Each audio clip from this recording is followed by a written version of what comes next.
semua. Pada kesempatan kali ini kita akan belajar bersama tentang sistem syaraf pada manusia. Pada pembelajaran kali ini kita akan belajar bersama dengan saya sendiri. Perkenalkan, nama saya Maret Srikandi dan teman saya Irmia Sigutukan.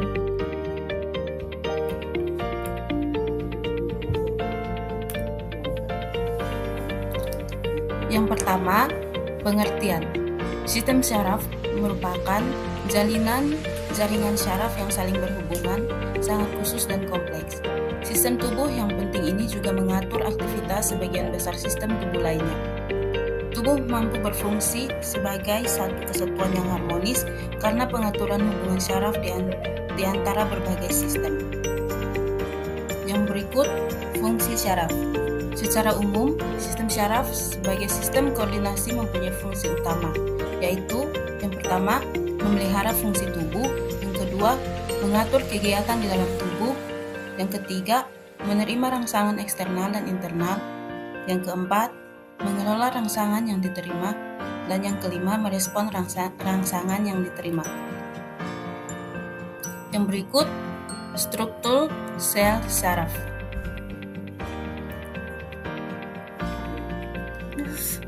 Badan sel merupakan bagian yang paling besar dari sel syaraf.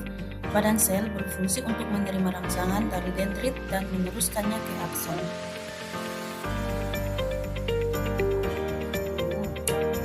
Yang berikut, dendrit. Dendrit adalah serabut sel syaraf pendek yang bercabang-cabang.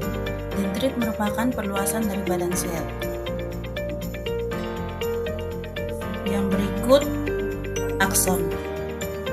Disebut neurit. Neurit adalah serabut sel syaraf panjang yang merupakan perjuluran sitoplasma badan sel. Di dalam neurit terdapat benang-benang halus yang disebut neurofibril. Yang berikut, jenis sel syaraf berdasarkan fungsi. Yang pertama, sel syaraf sensorik atau syaraf aferen, berfungsi mengantarkan rangsangan dari reseptor atau penerima rangsangan ke sumsum tulang belakang.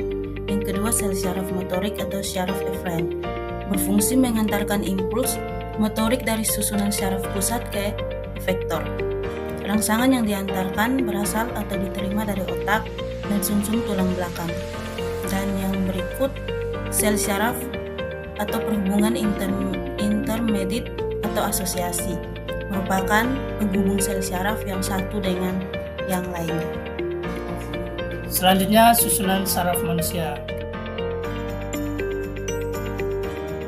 Yang pertama, otak besar atau cerebrum, berfungsi untuk pengaturan semua aktivitas mental, yaitu berkaitan dengan kepandaian atau inteligensi, ingatan atau memori, kesadaran, dan pertimbangan. Otak besar terletak di bagian depan otak.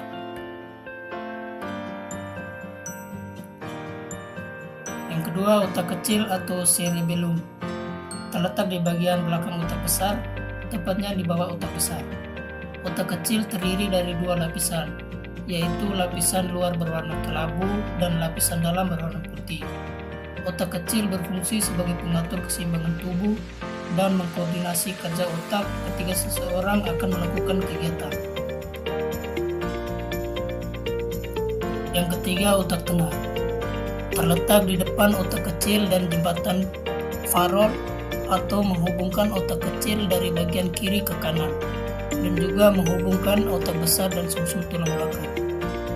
Medula oblongata merupakan salah satu bagian dari batang otak, berperan dalam mengontrol fungsi-fungsi otonomi atau fungsi yang tidak disadari, seperti pernapasan, pencernaan, detak jantung, fungsi pembuluh darah, serta menelan dan bersin.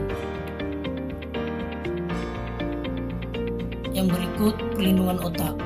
Otak terdiri dari rangka tulang bagian luar dan 3 lapisan jaringan ikat yang disebut meninges. Lapisan meninges terdiri dari pia mater, lapisan arachnoid, dan dura mater.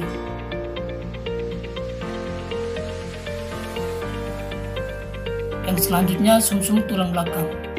Sumsum tulang belakang adalah jaringan saraf yang berbentuk tabung dan membentuk dari otak hingga ke punggung bagian bawah. Sumsum tulang belakang merupakan bagian dari sistem saraf pusat yang berfungsi untuk menyampaikan sinyal saraf dari otak ke tubuh. Selanjutnya kita akan membahaskan tentang terminologi sistem saraf. Yang pertama, penyakit dan kelainan dapat terjadi dan menyerang pusat saraf, yaitu otak dan sumsum tulang belakang atau sel-sel saraf pada jaringan saraf.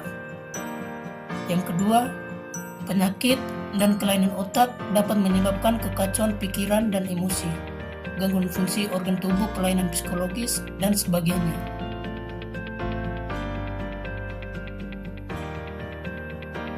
Yang pertama, trikotilomania, yaitu menarik rambut sendiri sehingga menyebabkan kerusakan atau keruntukan rambut yang nyata.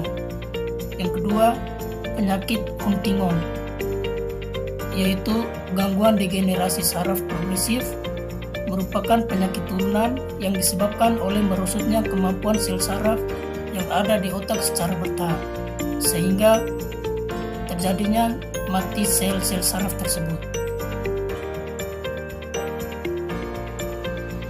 Selanjutnya, ansietas atau anxiety, yaitu kondisi yang ditandai dengan kecemasan dan kekhawatiran berlebihan atas peristiwa kehidupan sehari-hari tanpa alasan yang jelas untuk mencemaskan atau mengkhawatirkannya.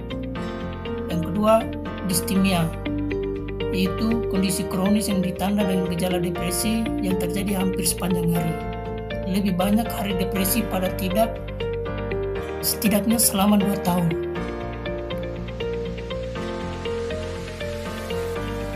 Yang selanjutnya yaitu penyakit delusi, yang artinya kesalahpahaman seseorang yang serius tentang apa yang terjadi. Dengan kata lain, kepahaman tentang apa yang mereka lihat, dengar, atau pikir. Kedua, skizofrenia paranoid. Salah satu dari beberapa jenis skizofrenia yaitu penyakit mental kronis di mana seseorang kehilangan kontak dengan kenyataan atau realitas atau psikosis. Sekian presentasi dari kami. Terima kasih.